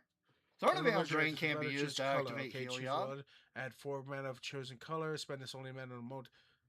Color spells of that color. Draw 2 cards. Spend this only in mana chosen. Wait. Okay, so you choose white. Okay. And then it can tap for 4 white, which you can only use to cast mono white spells.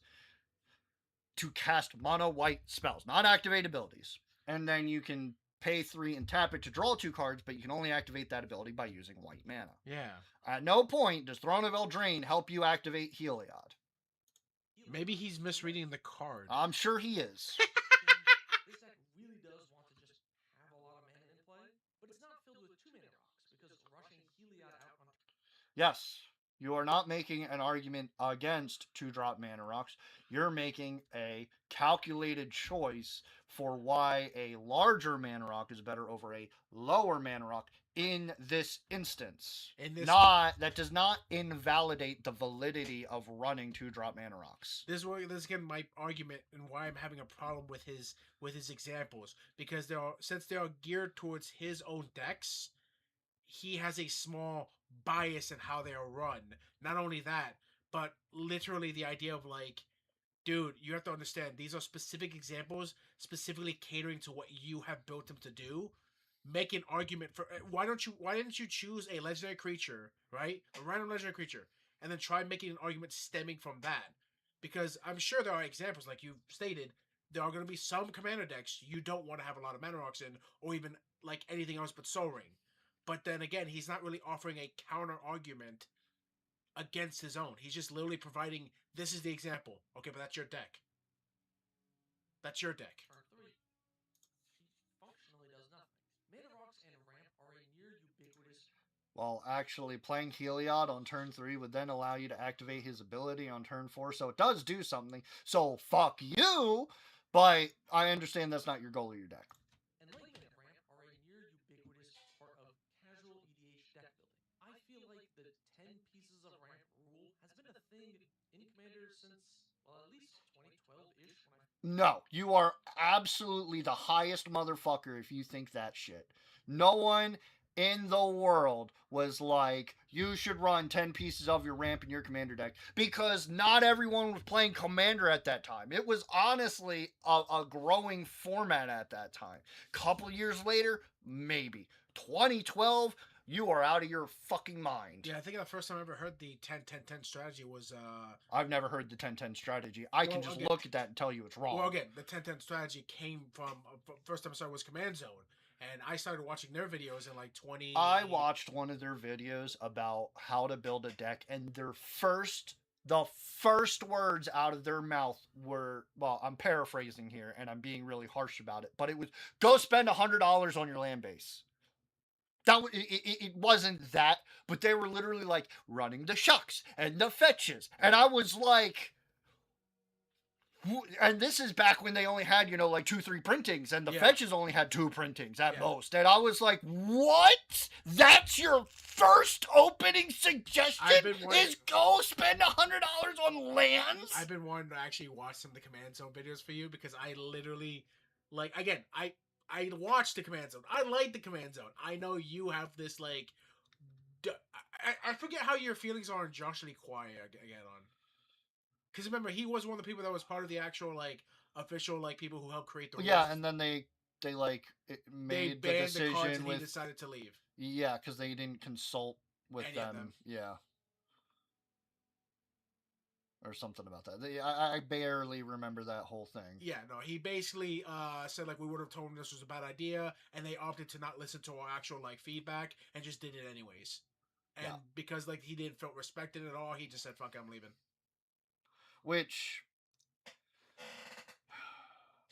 I somewhat agree with the Nadu ban. Having seen what that shit does, the problem with Nadu was they really fucked up on the ability by making it come into play untapped. Yeah.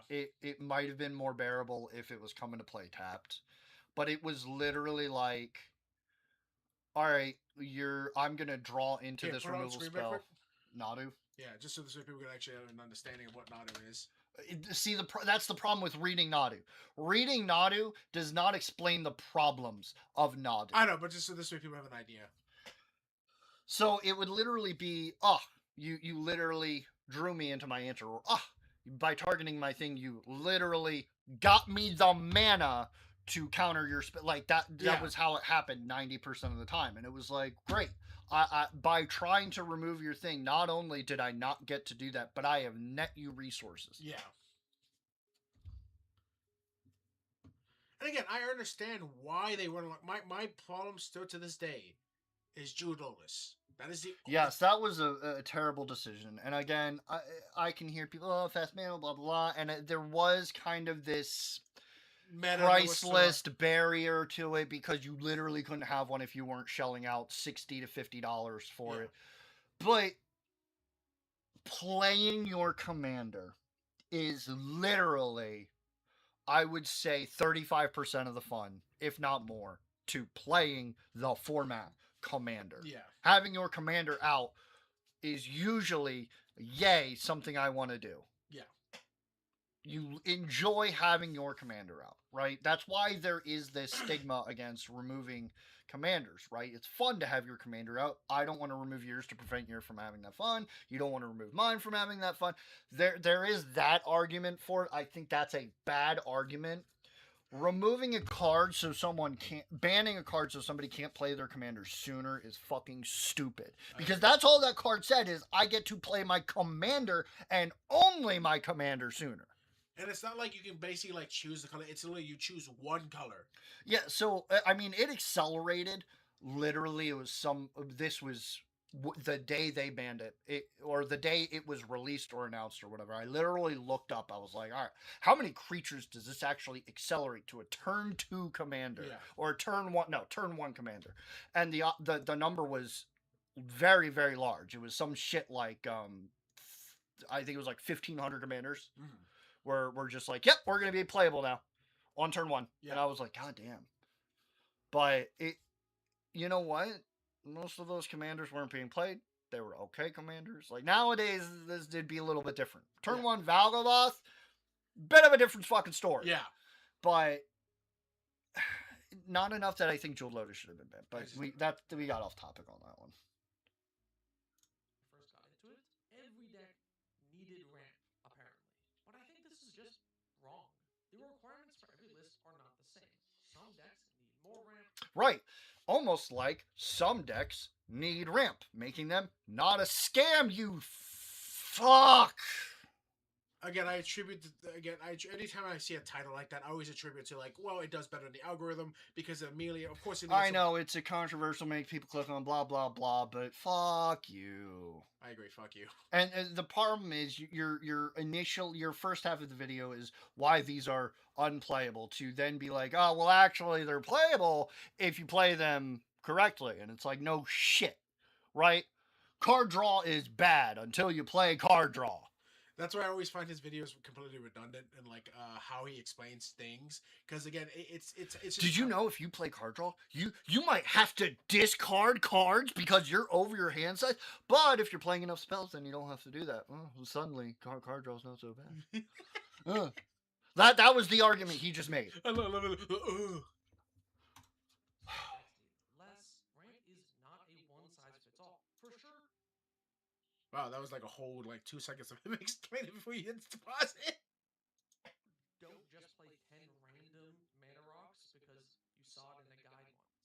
And please don't just play 1 or 2 random non-utility ramp spells. That seems way worse than Every ramp spell is utility. It's called deck thinning. Every ramp spell. I'm not sitting here saying everyone should be running 10 pieces of ramp, but I get what he's trying to say. Wait. He might be including mana rocks in his ramp. Okay. You know what? I'm going to take that back. Genuine land ramp has the added benefit of thinning your deck.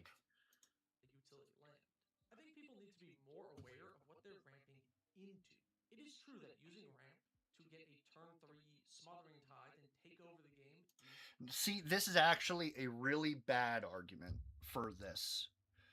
He's got the right idea, but it's really bad.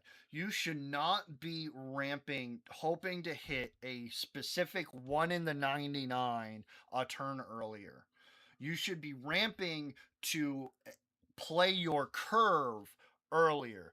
Play more of your curve more often, right? Let's just say I have, right, my entire deck is like 33 drops, 10-4 drops, and then some ones and twos, and I'm running 2-drop mana rocks only, right?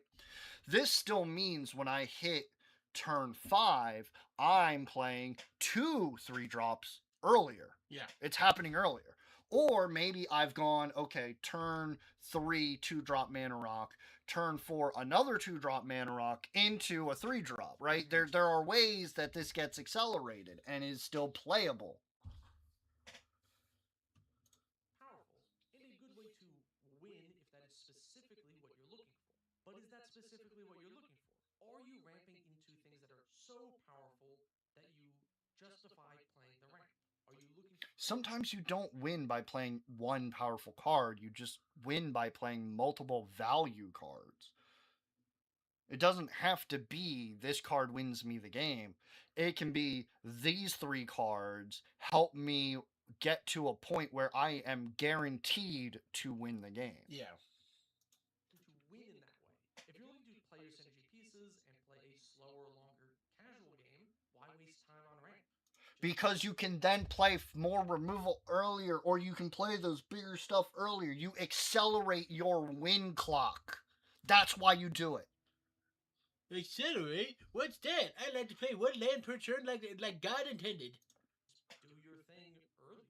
In most casual decks, if you're not rushing for a combo or trying to make a power play and become archenemy, I really don't see a need for ramp. Why consist? So, because you're playing a bracket, so yeah, he's got to be talking to bracket 2. He literally just says if you're playing casual. That's bracket 2. Bracket 3 is the socially acceptable competitive. Yes. Bracket 4 is the new CEDH. And then bracket 5 are for people who play CEDH. Yeah. Like if you play, it's weird, right? No one talks about bracket 5. People only talk about bracket 4, which is hilarious because that's where like I used to play. Yeah. And the only reason I don't still play in bracket 4 is because our store is so weak. It literally won't let me. Essentially, to give it an idea, our store is filled with basically 90% Trinket mages. The content. Yeah, no, I fucking have to agree with that. I turned to the guy playing mono white, and he deadpan said, "Yeah, I only think I have 2 board wipes." In white, he only had 2 board wipes. I was absolutely stunned. Chose not to say anything. White has like 80% of the board wipes. Just could not fucking believe that someone looked at me and said that, and I was flabbergasted. Consistently hitting my land drops and playing my synergy cards, my decks are able to do their theme faster, on average, and more consistently in the long run, which has led to more fun games. Now, please don't take this as you should cut. I don't know. How about you ask that person you nuked for 30 if they had a fun fucking game? Every ramp spell from every deck, always. There are tons of utility mana rocks that have...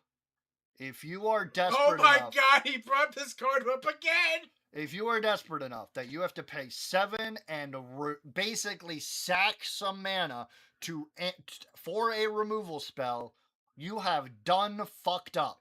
He brought this card up last time, and I remember you said the same thing. Like, this was playable in 2012, where people were playing literally Manolith because there were no better options at that time. Was it Borderstone?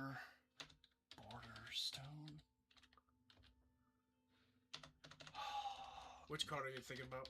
There were these mana rocks that were from the Alara set that were like, you could not play them now. They're unplayably bad. So it's a 3 drop colorless from. It's a set up there. Thank you. Alara. I think it's from Shards of Alara. Yeah. There's the obelisks, right? These were like some of your people were playing obelisks. Again, that's how bad mana Rocs were back in the day in 2012. Where obelisks were what you were playing because a manolith was, whoa, I could tap for all 5. Holy shit. That's crazy. That's great. I love it. Magic's come a long way, huh? So I guess Alara, then there's Alara Reborn, so were they in this one? No? They must have not been Alara, but they, okay, so it was... Oh, you talking about the statues? No. Okay. So picture the obelisk, but they have the ability where you can pay 1 and return a land to your hand instead of playing their cost. That's weird. Yes, again, they were playing those because of how bad our mana Rocs were back then. And people still were needing them because the lands weren't good either. We didn't have all these fucking dual lands. We needed color fixing. Yeah. But that's where Unstable Obelisk was. Because, yes, the games would go to turn 12 and it's not constantly. It's not even like you pay 7 to like tap this and then you destroy target permanent. You pay 7 and then you sack Unstable Obelisk to then destroy target permanent. Which not only is it a one-time effect, you're reducing your total mana from that point forward. Ramping, which can be important for your deck. And please keep using those by all means. I'm sure I'm going to find some utility mana Rocs in upcoming sets that will make their way into my decks. So me personally, I'm not going to cut ramp from every deck forever, but many of my lists going forward will be skipping it, especially in my aggro, mid-range, or control lists that are not super reliant on a high-cost commander I need to ramp into quickly. I hope this video made you think twice about ramping in your decks. No, not not even at all. remotely. I do recommend taking a look and trying out having no ramp and playing way more lands. Never. Thanks for watching. Pause it. My videos. Go down. I want to see what his decks are. Before we end this story, I want to see what the fuck. This is him thanking his patrons. Okay. I need to see what this man makes. Green but fair. If your commander has... That's the one where he's doing nothing but playing lands. It even shows you the bracket.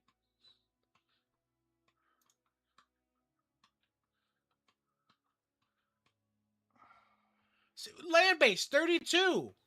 Yeah. Bracket 4.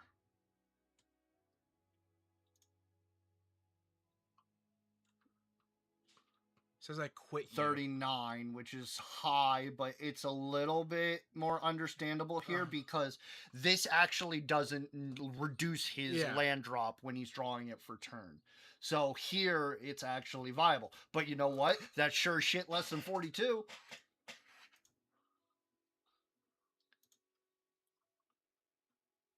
$23. What the fuck? Because this is bracket 5. This is CEDH. But again, fuck you. All right, here we go. 42. 42. If your commander has toughness and you enjoy it, you're sad or some shit.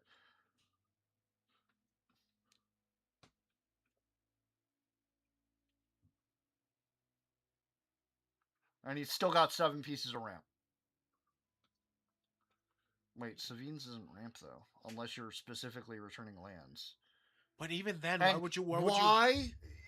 If you're drawing into this many lands that you're running ways to put them into your fucking, then maybe you should be running less lands. Yeah, honestly, if you're putting on extra, like, and play additional land cards, at that point you can just reduce your mana cost and then put in mana Rocs. Like, why are you doing this? All right, and last one, but this is a land base, so yeah, 50. I mean, that's still to me way the fuck too many. Jesus Christ! Yeah, even in the land base one, 50. Oh wait, funny clue deck. Here we go.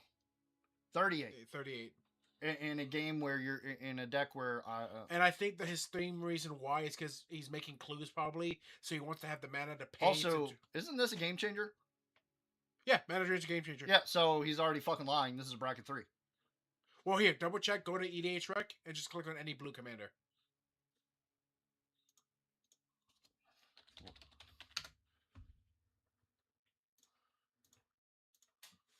Yeah, click on the first Urzora, and then just go down. It should show you game changers. Right there. Oh, is it not? Maybe not. I don't know how You know, it's here, not, type in but- mana drain at the top. A search bar should show you. Well, I don't know why people wouldn't be playing mana drain and.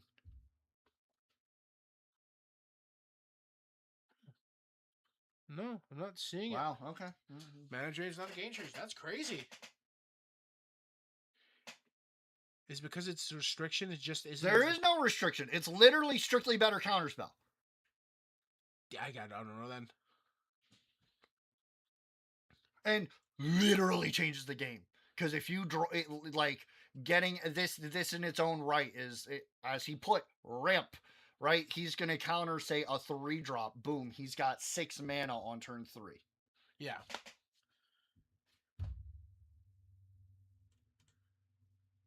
Yeah, even with 38. Also 2-drop. Well, technically this is a 3-drop for rampant growth. You're in green. Why wouldn't you just run rampant growth? He's got a very heavy artifact theme, so maybe he's got something like if you play artifacts, you get something out of it. I don't give a shit. Play rampant growth. Jesus Christ. Same here. You never need the Cygnus in a green deck ever. It's fucking crazy, bro. All right. Guys, I had fun, but I need to go use the bathroom, so I'm backing out here. Yep, and I'm just going to end it off here, guys. I thank you guys so much for watching us. I thank you guys for checking out.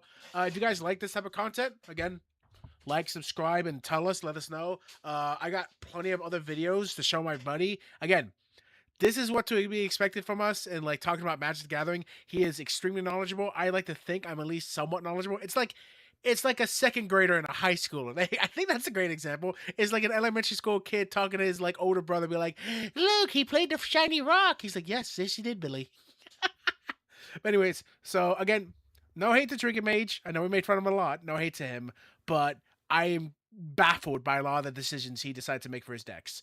The next video I got in line for us is going to be something from a different creator, but we will be revisiting Trinket Mage again because again, this guy makes a lot of content, and I've already shown my friend now 3 videos from him, and he has yet to actually look at any of those videos and say, "Wow, he made a good point."